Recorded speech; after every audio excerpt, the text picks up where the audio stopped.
Good evening, everyone. From New York, I'm Ayman Mohyeldin in for Chris Hayes. We have some new revelations from Donald Trump's Secretary of Defense about the absolute chaos that he and others faced during the last year of the Trump administration. In an interview with 60 Minutes, Mark Esper describes some of the dangerous ideas that were coming from the ex-president and his inner circle that he says, quote, could have taken the country in a dark direction. At various times during certainly the last year of the administration, you have folks in the White House who are proposing to take military action against Venezuela, to strike Iran. At one point, somebody proposed we blockade Cuba. These ideas would happen, it seemed, every few weeks. Something like this would come up, and we'd have to swat them down.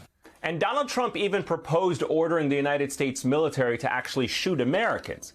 Esper says this happened during a meeting in June of 2020. Of course, it was when Trump was furious about protests against the murder of George Floyd. And he was considering at the time, according to Esper, sending thousands of troops into the streets of Washington, D.C. The president is ranting at the room. He's using a lot of, foul language. You all are effing losers, right? And then he says it to the vice president, Mike Pence.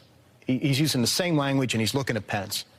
He called Mike Pence an effing loser? He didn't call him directly, but he was looking at him when he was saying it. And it really caught my attention. And I thought, we're at a different spot now. He's going to finally give a direct order to deploy paratroopers into the streets of Washington, D.C., and I'm thinking with weapons and bayonets.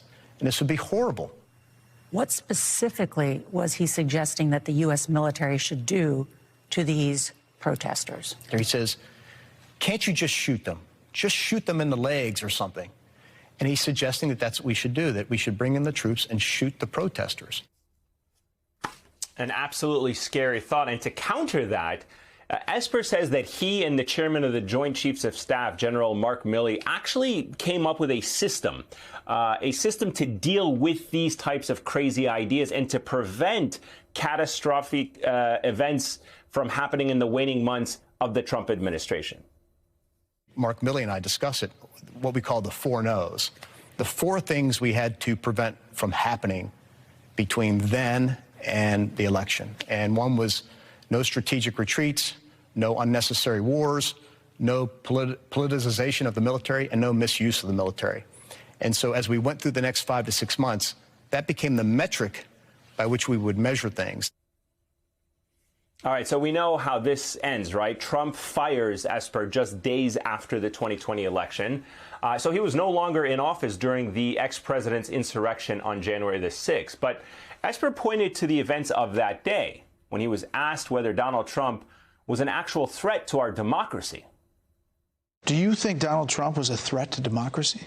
I think that given the events of January 6th, given how he has undermined the election results, he incited people to come to D.C., stirred them up that morning, and failed to call them off. To me, that threatens our democracy. So, yes. I think the answer would, what else can you conclude, Brett? All right, so let's be clear here. It is a good thing that Mark Esper is sharing these disturbing stories and these insights. It is important for the American people to know the truth about what really happened during the Trump years as we continue to learn more and more about them and just how dangerous the ex-president was to American democracy. But the fact that Esper is only warning about the threat now does beg the question, why didn't he sound the alarm sooner? I mean, Esper says that he thinks Trump created dangerous situations. Shouldn't he have done something in the moment? Leak the stories to the press, perhaps even stand up and resign from serving under this man? Shouldn't voters have had this information before they went to the polls in 2020, knowing they may be re-electing the most dangerous threat to our democracy? Now, Esper did respond to that criticism on 60 Minutes, arguing that it could have made things actually worse. It's very simple. If I spoke out at the time, I would be fired, number one. And secondly, I had no confidence that anybody that came in behind me would not be a real Trump loyalist. And Lord knows what would have happened then. Now, of course, there is also the fact that he is now trying to sell a book.